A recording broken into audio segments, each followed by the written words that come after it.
Vamos começar, então, elevando nossos pensamentos até o nosso Criador, até o nosso Pai Maior, pedindo a Ele todo o suporte que necessitamos para que possamos ouvir e, principalmente na lição de hoje, consigamos colocar em prática aquilo que nos vai ser dado, que eu vou ler para vocês. Que Jesus esteja ao nosso lado, abrindo nossos pensamentos e nossos corações para assimilar e colocar em prática. Que assim seja, graças a Deus.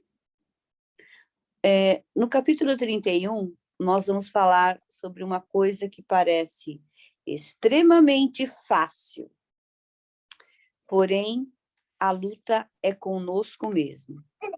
Nós vamos falar sobre o conhecimento de si mesmo e a reforma íntima. A reforma íntima é um processo contínuo de autoconhecimento, de conhecimento da nossa intimidade espiritual, modelando-nos progressivamente na vivência evangélica em todos os sentidos da nossa existência. É a transformação do homem velho, carregado de tendências e erros seculares, no homem novo, atuante na implantação dos ensinamentos do Divino Mestre dentro e fora de si. Então, quando ele fala aqui que é a transformação do homem velho para o nascimento do homem novo, ele está se referindo às coisas que a gente foi em outras vidas, as coisas que nós carregamos, porque a nossa bagagem nós trazemos de várias vidas, e por muito tempo, tudo aquilo que a gente repete e faz, a gente se acostuma, né? Então, trazemos conosco vários vícios de outras encarnações. Não tem como a gente passa de uma existência para outra com uma bagagem. Em cada existência, claro, a gente se melhora ou estaciona, a gente nunca volta. Então, nessa bagagem, nós trazemos defeitos que são seculares para nós. Repetimos por várias vezes, a luta é só contra nós. Então, ele fala, o que nós precisamos é transformar aqueles pensamentos, aqueles erros, aquelas coisas, em um homem novo, numa pessoa que vai começar tudo de novo e que vai, desta vez, acertar, porque já sabe aonde errou, né? E a gente pergunta, por que a reforma íntima? Porque a reforma íntima é um meio de nos libertarmos das imperfeições e nos fazermos, objetivamente, o trabalho de burilamento dentro de nós, conduzindo-nos de forma compatível com as aspirações que nos levam ao aprimoramento do nosso espírito. Então, é um modo que a gente tem de se conhecer, de saber quais são as nossas imperfeições e os nossos defeitos, porque nós bem sabemos quais são, e lutar contra eles, para que a gente possa evoluir. Então, a primeira pergunta foi por quê? A segunda é, para que a reforma íntima? Para transformar o homem e, a partir dele, toda a humanidade ainda tão distante das vivências evangélicas. Urge, enfileirando-se do lado das batalhadores das últimas horas, pelos nossos testemunhos, respondendo aos apelos do plano espiritual e integrando-nos na preparação cíclica do terceiro milênio. Então, aqui, para que serve? Serve para que a gente, nos melhorando, cada um de nós fazendo a nossa parte, nós vamos somando-se aos bons, às pessoas que têm consciências, às vivências evangélicas. E assim a gente vai juntando-se, enfileirando-se, né, com os batalhadores da última hora, com os trabalhadores da última hora. Todo mundo conhece, né, a parábola de Jesus dos trabalhadores da última hora. Para que sejamos os trabalhadores da última hora, nós temos que estar sempre dispostos a começarmos a trabalhar. a entender o que é que Jesus quer de nós e o que nós precisamos fazer. E a reforma começa em nós mesmos, não em querer reformar o outro, porque é o que a gente mais faz, né? Nós queremos sempre mudar o outro e nunca a nós mesmos. Então, nós temos que entender que quem tem que se modificar somos nós e não o outro. Agora, a pergunta é, onde fazer a reforma íntima? Olha aqui, ele vem de encontro ao que eu acabei de falar. Primeiramente, dentro de nós mesmos, cujas transformações se refletirão depois em todos os campos da nossa existência. No nosso relacionamento com familiares, colegas de trabalhos, amigos, inimigos, ainda nos meios em que nós colaboramos desinteressadamente com serviços ao próximo. Então, aonde é que ela vai, onde que a gente vai fazer? O que ela vai trazer de bom para a gente? Os problemas serão exatamente os mesmos. Não há um milagre em fazer a reforma íntima. Só que o nosso modo de olhar, o nosso modo de conduzir será outro. Porque nós vamos mudar a nossa opinião em relação a muitas coisas. E com isso, quando nós mudamos, nós passamos a entender o próximo e nós passamos a ter uma atitude diferente e com isso a gente vai conseguindo modificar. Quando fazer a reforma íntima? O momento é agora e já. Não há mais o que esperar. O tempo passa e todos os minutos são preciosos para a conquista que precisamos fazer no nosso íntimo. Então, nós temos que começar já. Nós já perdemos muito tempo, né? Porque temos conhecimentos, já temos uma base, sabemos muito bem como funciona, sabemos tudo. Então, resta a nós nos modificarmos primeiramente. Né? Quando a gente se modifica, em volta da gente, em torno da gente, tudo se modifica. Porque se você é uma pessoa que briga, que xinga, que fala, que bate uma porta, se de repente você muda, as pessoas que estão ao seu lado automaticamente também irão mudar. Se você é uma pessoa que faz intriga, que faz fofoca, que faz isso, que faz aquilo, se você mudar, as outras pessoas também se modificam ao seu lado. Se alguém vem te falar mal de alguém, você fala, ai, gente, vamos deixar para lá, depois a gente fala, você se mudou e ajudou o outro a mudar. Então, a melhora, tudo depende de nós mesmos, nada de ninguém, tá? O conhecimento de si mesmo. De modo geral, vivemos todos em função dos impulsos inconscientes que se agitam no nosso mundo interior. Manifestamos, sem controle e sem conhecimento próprio, nossos desejos mais recônditos, ignorando suas raízes e origens. Somos todos vítimas dos nossos próprios desejos mal conduzidos. Se sentimos dentro de nós uma atração enorme e alimentamos um desejo de posse, não nos perguntamos se temos o direito de adquirir ou de concretizar aquela inspiração.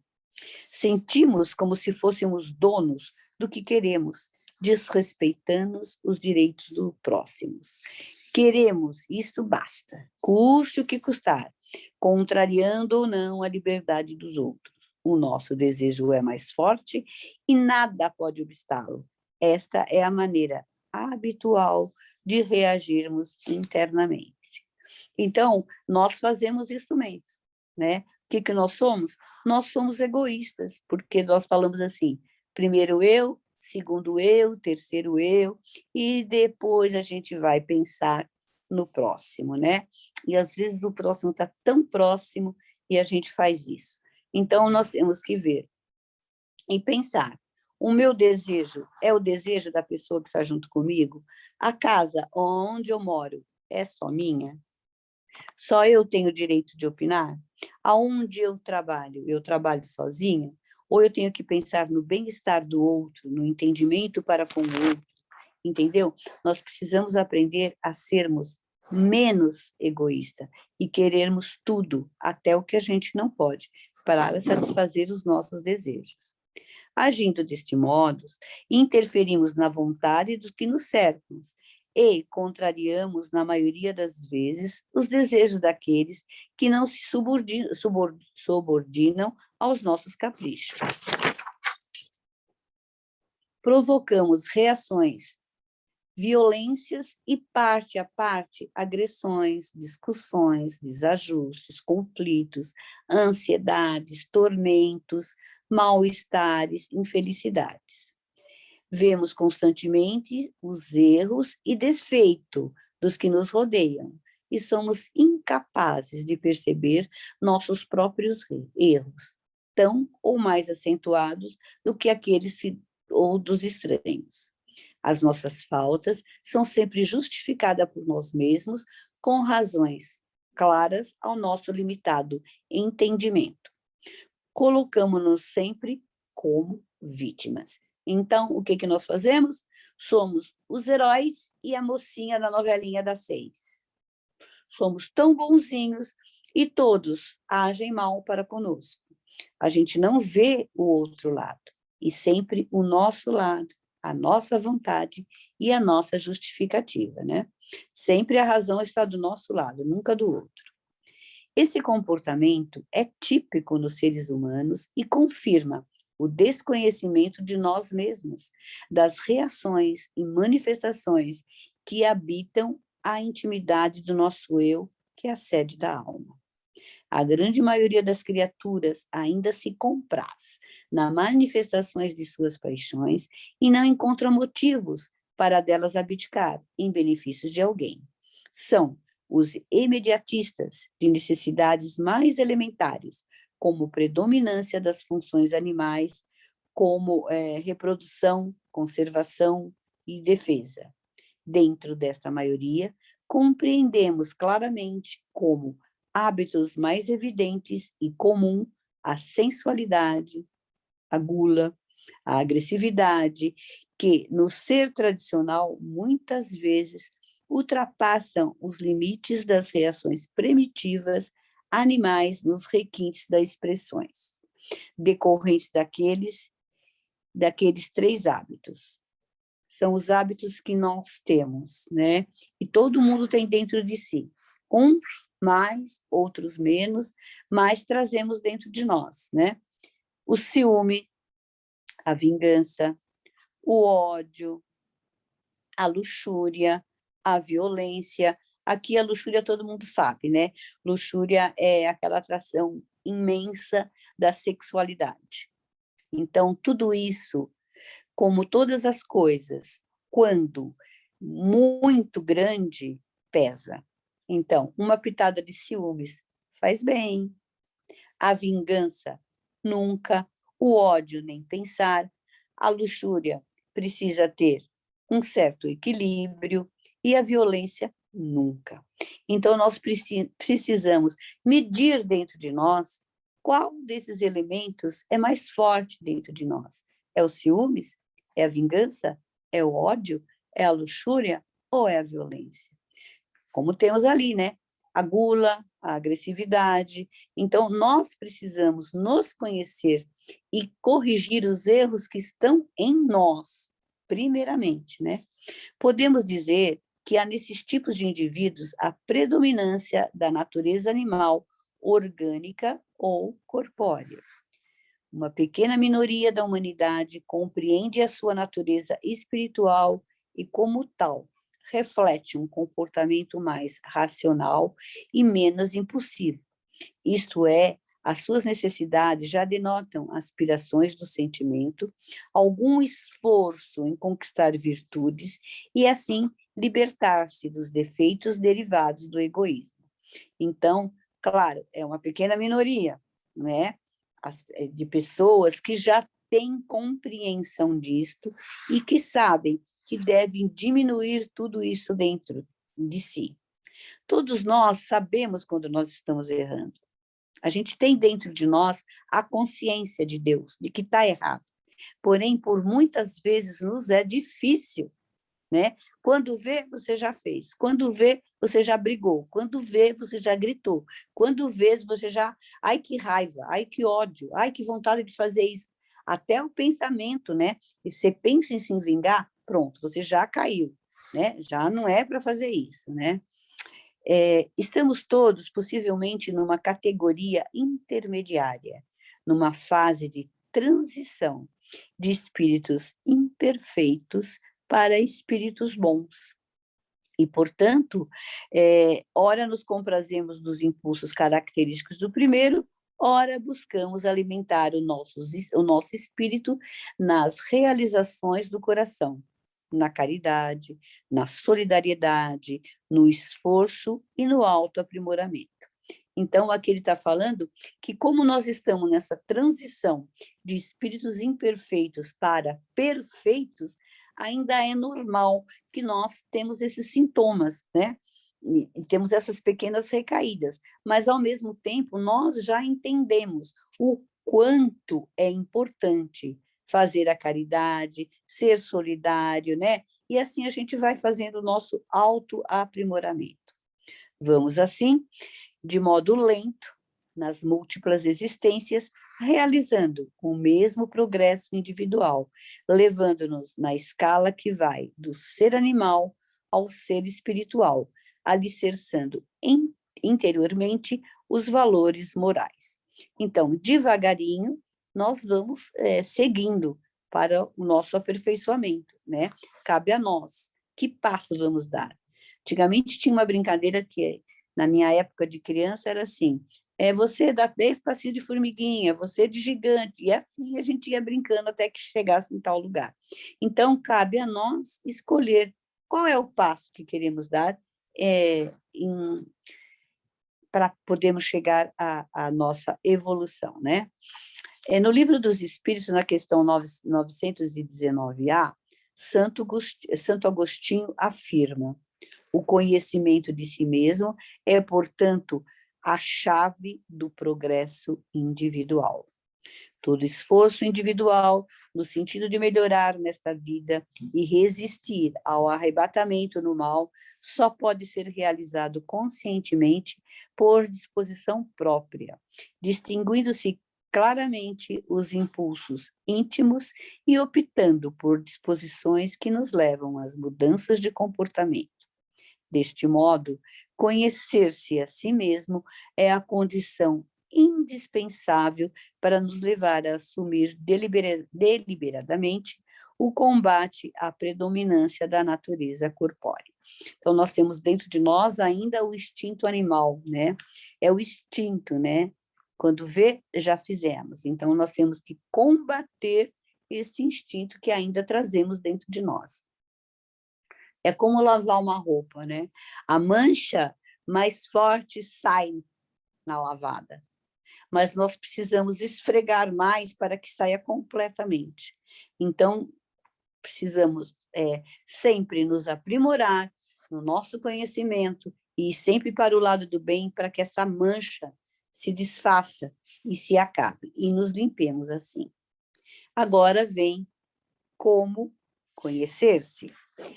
A disposição de conhecer-se a si mesmo pode surgir naturalmente como fruto do amadurecimento de cada um, de forma espontânea, nata, resultante da própria condição do indivíduo, ou poderá ser provocada pela ação do sofrimento renovador, que, sensibilizando a criatura, desperta-a para valores novos do espírito.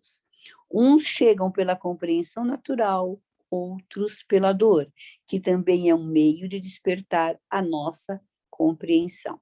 É aquilo que a gente costuma dizer: de todo jeito nós vamos ter que aprender. Uns vêm por amor, por interesse, por saber o que Jesus deixou para nós, o que ele veio nos ensinar. Outros vão vir pela dor, porque em algum momento a dor vai ser tão grande e tão insuportável que eles vão procurar alguma coisa para se livrar desta dor, e é nesse momento que eles tomam, assim, o remédio amargo. Então, é melhor que a gente venha e aprenda por amor. Um grande número de indivíduos são levados, devido a desequilíbrios emocionais, a gabinetes psiquiátricos ou psicoterápicos para tratamentos específicos. Através desses tratamentos, vem a conhecer a origem dos seus distúrbios, aprendendo a identificá-los e controlá-los, normalizando até certo ponto a sua conduta. Porém, isso ocorre dentro de uma motivação de comportamento compatível com as paixões de algumas escolas psicológicas, quase todas materialistas. Na doutrina espírita, como cristianismo redivivo, igualmente buscamos o conhecimento de nós mesmos, embora dentro de um sentido muito mais amplo, segundo o qual entendemos que a fração eterna é indissolúvel de nosso ser. Só caminha efetivamente na sua direção evolutiva quando, pautando-se nos ensinamentos evangélicos, únicos padrões condizentes com a realidade espiritual nos dois planos da nossa existência. Então, aqui ele está falando que muitas pessoas necessitam ir a médicos, psiquiatras, psicológicos e etc. Porém, na maioria das vezes, esses médicos eles vão cuidar da matéria, deixando de lado o espírito, né? O bom seria se essas pessoas procurassem médicos espíritas que conduzissem esses tratamentos pelos dois caminhos, tanto espiritualmente como materialmente, porque nós somos matéria e somos espíritos também, né? Então, é preciso, então, despertar em nós a necessidade de conhecer o nosso íntimo, objetivando nossa transformação dentro do sentido cristão original, ensinando e exemplificando pelo Mestre Jesus. E Jesus veio exemplificar tudo. Ele não veio simplesmente aqui como um Deus. Ele veio como homem, sentindo as mesmas dores, as mesmas necessidades, fome, frio, tudo. Ele veio, que é para provar para nós que se ele pôde, nós também podemos. Então, precisamos, então, conhecer exclusivamente as causas e as origens dos nossos traumas e recalques, de nossas distonias emocionais, nos quadros da presente existência e limitar os motivos dos nossos conflitos, esquecendo, né, olvidando a realidade das nossas existências anteriores, os delitos transgressores de ontem que nos vinculam aos processos reequilibradores e aos reencontros conciliatórios de hoje. Todos sabemos que convivemos com quem? Na maioria das vezes, com pessoas que foram os nossos maiores inimigos. Para quê? Para aprender a amá-las. Então, por isso a convivência às vezes fica dificultosa. Porém, quando temos a consciência disso, temos por obrigação, porque sabemos mais, porque entendemos mais, de sermos o quê? Mais compreensíveis. Não vamos nos anular, não é isso, mas temos que entender que não existe vítima inocente. Por muitas vezes nós achamos que nós somos a vítima, quando um dia nós é que fomos os algozes. As motivações que nos induzem a desenvolver nossa remodelização de comportamento projetam-se igualmente para o futuro de nossa eternidade espiritual, onde os valores ponderáveis são extremamente aqueles obtidos nas conquistas nobilantes do coração. Percebendo o passado longínquo dos erros, trabalhamos livremente no presente, preparando um futuro existencial mais suave e edificante.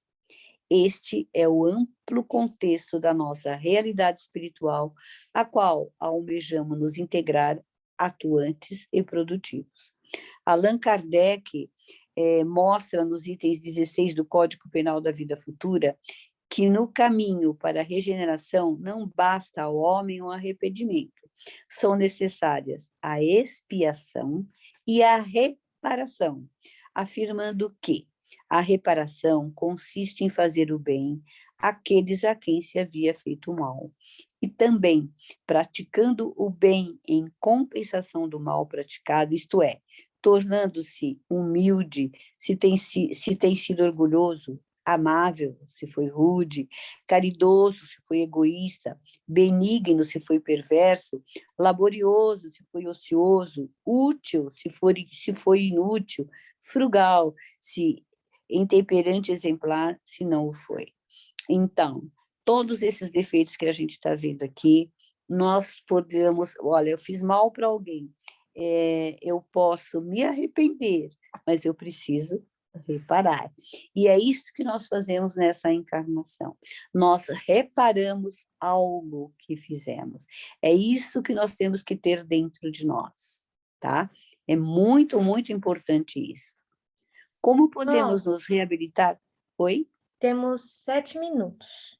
Eu acho que não vai dar tempo. É melhor sair e voltar novamente, porque falta um pedaço e acho que 7 minutos não dá para prece, término e perguntas, tá bom? Também acho. Então a gente volta novamente, tá? Tá bom. Até já. Em té.